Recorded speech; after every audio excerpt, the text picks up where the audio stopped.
হিন্দু ধর্ম অনুসারে পুজো অর্চনা করা অত্যন্ত গুরুত্বপূর্ণ। নিয়মিত ভগবানের পুজো করলে আমাদের মন শান্ত এবং উদার হয়।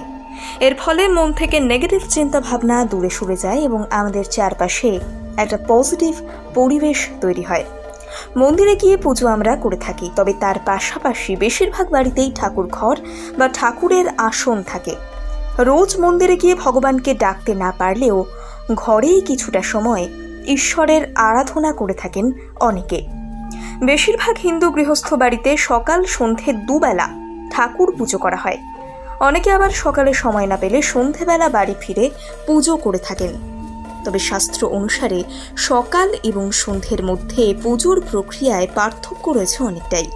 যারা সন্ধেবেলা পুজো করেন তাদের কয়েকটি বিষয় মাথায় রাখা দরকার।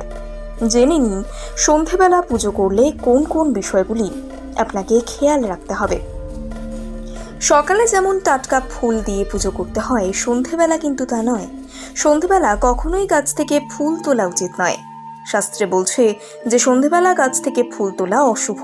তাই আপনি যদি সন্ধেবেলা পুজো করেন তো সেই সময় ঠাকুরকে ফুল দেওয়ার কোনো প্রয়োজন নেই। সকালে পুজো করলে শাঁখ এবং ঘণ্টা অবশ্যই বাজাতে হয়।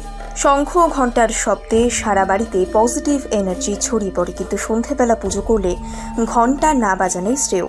মনে করা হয় সূর্যাস্তের পর ঈশ্বর বিশ্রাম করেন, সে সময় ঘণ্টার ধ্বনিতে তার বিশ্রাম ভঙ্গ হতে পারে। তবে সন্ধেবেলা শাঁখ বাজানোর রীতি প্রচলিত রয়েছে। ভোরবেলা ঘুম থেকে উঠে সূর্যদেবের পুজো করা অত্যন্ত শুভ বলে শাস্ত্রে উল্লেখ করা আছে, কিন্তু সূর্যাস্তের পর ভুলেও সূর্যদেবের পুজো করবেন না। সন্ধেবেলা সূর্যের পুজো অত্যন্ত অশুভ বলে মনে করা হয়। এছাড়া সন্ধেবেলা পুজো করলে তখন তুলসী পাতা নিবেদন করবেন না, কারণ সূর্যাস্তের পর তুলসী পাতা ছেঁড়া একেবারেই অনুচিত।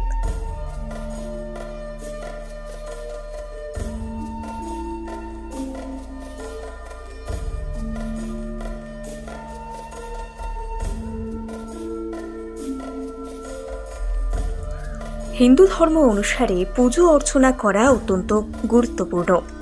নিয়মিত ভগবানের পুজো করলে আমাদের মন শান্ত এবং উদার হয়। এর ফলে মন থেকে নেগেটিভ চিন্তা ভাবনা দূরে সরে যায় এবং আমাদের চারপাশে একটা পজিটিভ পরিবেশ তৈরি হয়। মন্দিরে গিয়ে পুজো আমরা করে থাকি, তবে তার পাশাপাশি বেশিরভাগ বাড়িতেই ঠাকুর ঘর বা ঠাকুরের আসন থাকে। রোজ মন্দিরে গিয়ে ভগবানকে ডাকতে না পারলেও ঘরেই কিছুটা সময় ঈশ্বরের আরাধনা করে থাকেন অনেকে। বেশিরভাগ হিন্দু গৃহস্থ বাড়িতে সকাল সন্ধে দুবেলা ঠাকুর পুজো করা হয়। অনেকে আবার সকালে সময় না পেলে সন্ধেবেলা বাড়ি ফিরে পুজো করে থাকেন। তবে শাস্ত্র অনুসারে সকাল এবং সন্ধ্যের মধ্যে পুজোর প্রক্রিয়ায় পার্থক্য রয়েছে অনেকটাই। যারা সন্ধেবেলা পুজো করেন তাদের কয়েকটি বিষয় মাথায় রাখা দরকার। জেনে নিন সন্ধেবেলা পুজো করলে কোন কোন বিষয়গুলি। ভয় নয়, আপোষ নয়, শুধু সত্য খবর পরিবেশনার প্রত্যয়। সত্যম নিউজ।